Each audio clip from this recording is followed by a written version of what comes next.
Ano mensahe ang kailangan nyong malaman ngayon o within 1 week from now?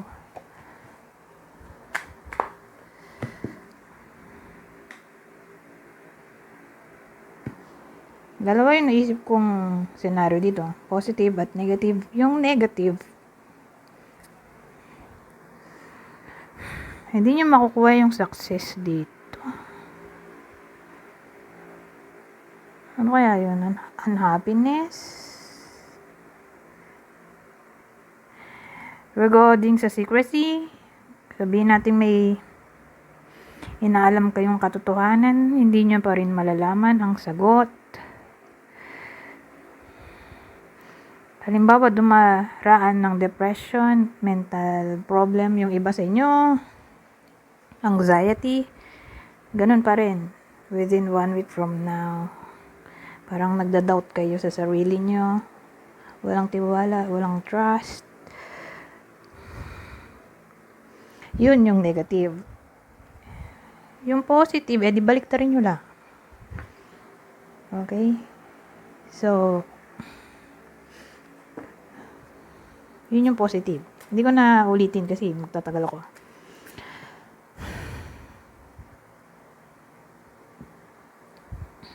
Tungkol saan kaya yun?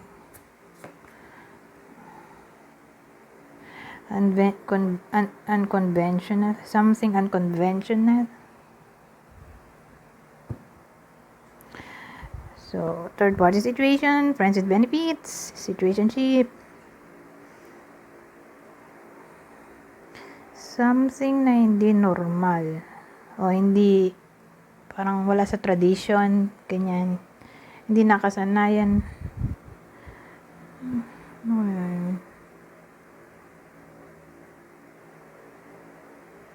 Kaya na pala, challenging tradition.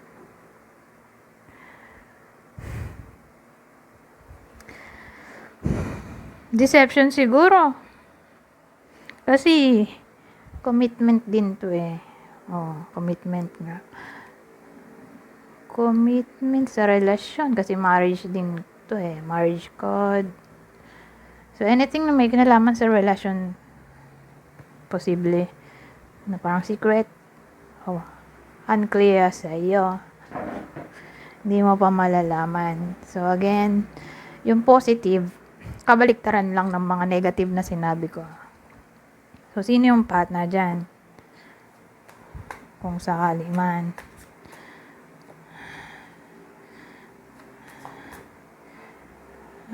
Scorpio.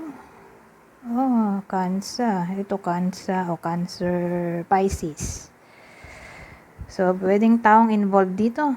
Whether ka-relasyon o kung sino man yan. Scorpio, Pisces at Cancer.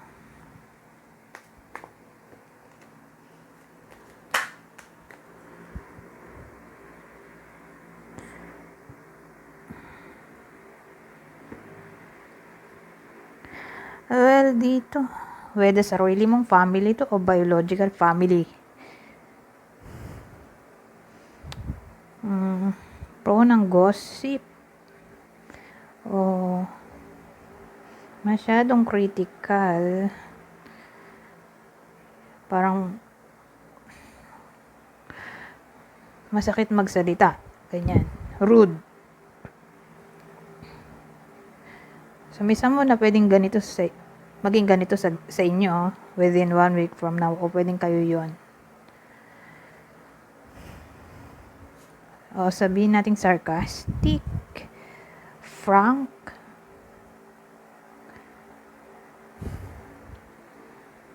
parang hindi nyo magugustuhan yung sasabihin nila. O baka maging prone sa gossip nga yung iba sa inyo. Pero again, mukhang galing sa family member.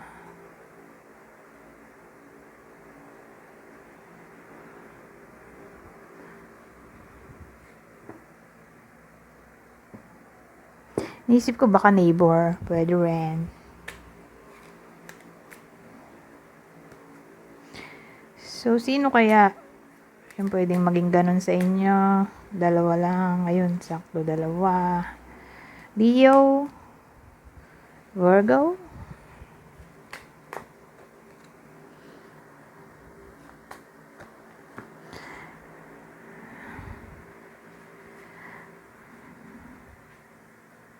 Walang trust.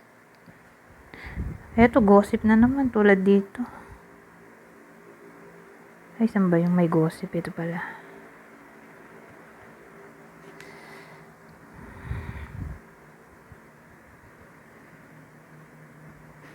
Tingin ko yung family member na yun ay babae.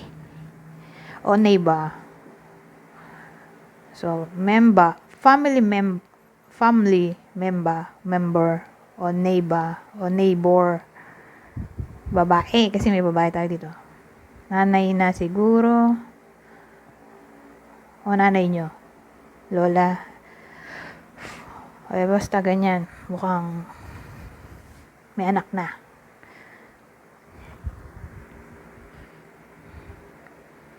Sila yon, o siya yon, babae.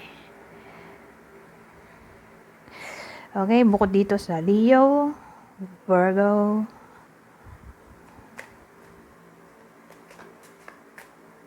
sabagay, babae din naman to. Babae rin to.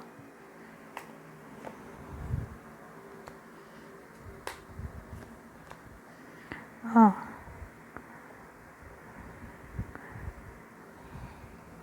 Hindi makamove on yan.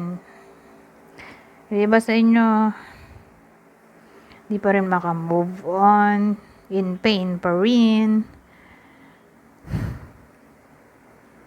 Mula sa betrayal, heartbreak, o pwede rin kung kayo yung nag-cause ng heartbreak, di nagre-regret kayo. So, case to case basis. Kung kayo yung sinaktan, in pain pa rin kayo within 1 week from now.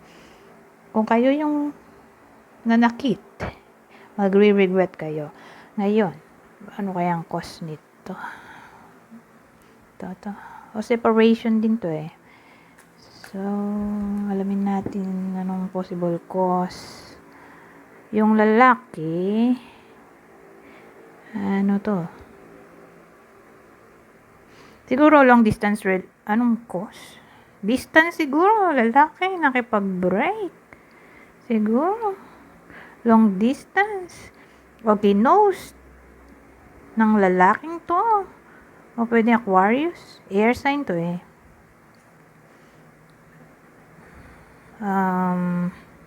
Ginost, no contact, nagloko, o may sinabing masakit na salita itong lalaking to, o walang care, pero more like long distance relationship to, o Aquarius.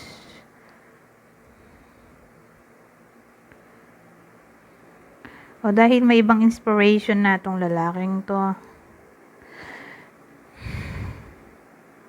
Ayaw niya makipag-ayos. O ayaw niya ituwid yung pagkakamali niya. Last na to.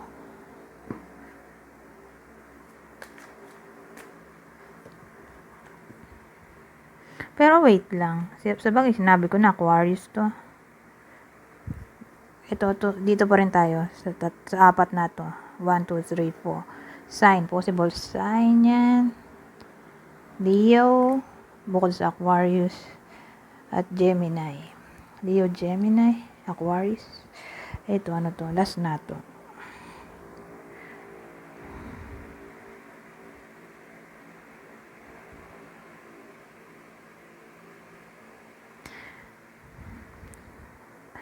Hindi ko alam kung dikit ba ito dito.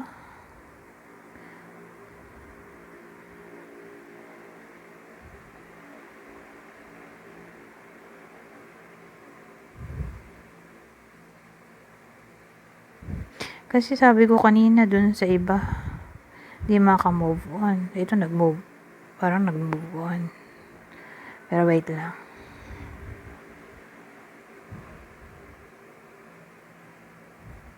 Poor choice.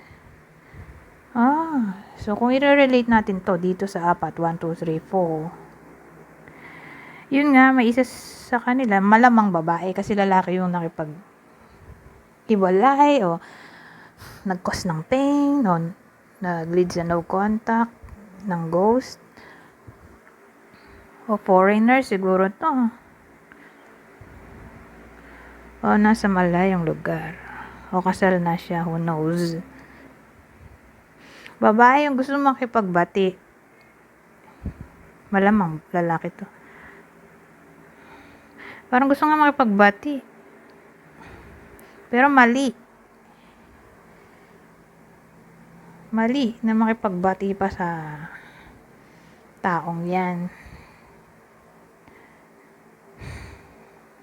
Okay, magkaroon kayo ng self-respect. Kung alam niya sa sarili niya, hindi kayo tinatrato ng mabuti, so bakit babalikan pa yan? Okay, kasi kung babalikan nga, mapapahiya lang kayo yung iba sa inyo kasi nga baka di mag-reply o tanggihan lang yung offer ng iba sa inyo ng tungkol sa renewal.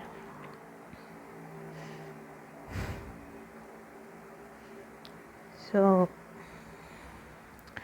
move on na lang. Sino bang tao dito? Sabagay, magkakakonektado naman, di ko na lalagyan ng sign. Yun pa rin yun eh. Leo, Gemini, Aquarius. Nagdikit lang yung kwento. Anyways, hanggang dito na lang. Goodbye for now.